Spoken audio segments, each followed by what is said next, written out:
So we already learned tight turn from a stop. We applied the knowledge from that one to how to do a U-turn, which is just 2 tight turns from a stop.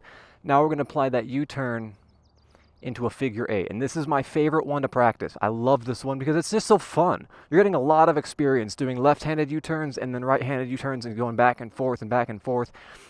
But you're just dancing with the bike and it's a lot of fun. And I want to show you what I mean by that. So I've set up the cones back into the default orientation. This is just the standard Smart Rider drills. I cheated on the measurements by using the lines, so they're a little bit more narrow than they should be, but maybe a foot on each cone, but that's okay. Feel free to spread them out. And what we're going to do here is using this, we're only going to be using these 2 middle cones. So I'm not worried about where I start and where I finish because all we're doing is going around these 2 middle cones. And we can use all the space we need in order to get this done. All we're practicing here is with the figure 8 is just a left-handed U-turn followed by a right-handed U-turn. And you rinse and repeat.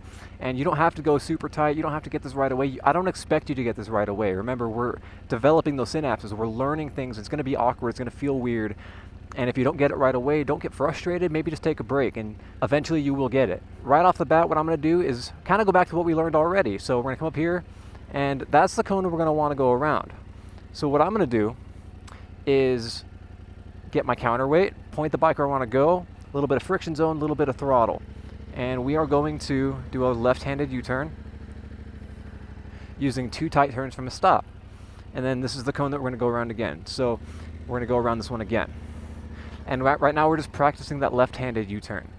And we're gonna do it again. We're gonna come up to this box, stop, left-handed U-turn by pointing the bike where we wanna go, lean to the right, friction zone, some throttle, and then just maintain our balance as we go through it. And you could do that enough times. We can go ahead and do the same thing on the right. So we're gonna come up here, that's the cone we're going around, we're gonna point the bike where we wanna go, lean to the left, and then look towards our exit as we go around here, maintain some balance, and we're on our way. That's the cone I want to go around. I'm going to look up and out. My chin is going to go onto my shoulder as I come around this. So lean to the left, point the bike to the right. By pointing it to the right, it's going to want to fall to the right, so I'm going to lean to the left to counter that. That's the cone. My peripherals are looking at it. I'm going to look towards my exit as soon as I get the chance. And there's my exit. And just like that, we've done our right-handed U-turn. Now we just got to marry those together. So we're going to come through the middle here.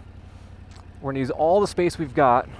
We're going to try a left-handed U-turn, just like that, go through the middle. And now we're going to come over here and do a right-handed U-turn. And looking towards our exit, eyes are up, peripheral vision looking at the cones. I'm not directly looking at the cones. I am focused on where I'm supposed to be, not where I am. Now, you may notice that with the cone pattern, the way that it's set up currently, this might be a little tight for you, especially when you're first starting. And that's okay. One of the ways you can modulate this is one of the cones we're going to use. We can just take this cone here, and instead of on this line, we can put it on this line. And for safety purposes, just remove these 2 cones from the equation. If this is a lot more comfortable for you, that's great. You can practice in here, but remember, accelerated learning at a quicker pace is getting out of your comfort zone. Once this becomes comfortable, that's when you're going to want to narrow that field. You're just doing a left-handed U-turn, going through the middle, followed by a right-handed U-turn.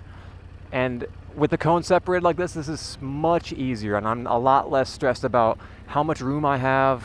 If it helps you out, you can go way out here and then make a wide arcing turn around that cone. You're learning how the bike feels leaned over. You're practicing your friction zone. You're practicing your back brake. This is going to feel weird. It's going to feel awkward, and you're going to get frustrated because sometimes you're going to be coming in, you're going to probably put your foot down because you push on the brake too hard and then you thought you were going to fall over. So your foot goes down and you stop. We're not grading this on points. You're trying to learn how to ride your motorcycle. That's okay. By doing that, you've learned too much brake, you're going to stop and fall over. So we're easy on the brakes. We're easy on the clutch. We're looking where we want to go. Using our peripherals to see the cones, and I'm looking at my exit. And now this is becoming super comfortable. You can narrow those cones even further, and that's our figure 8.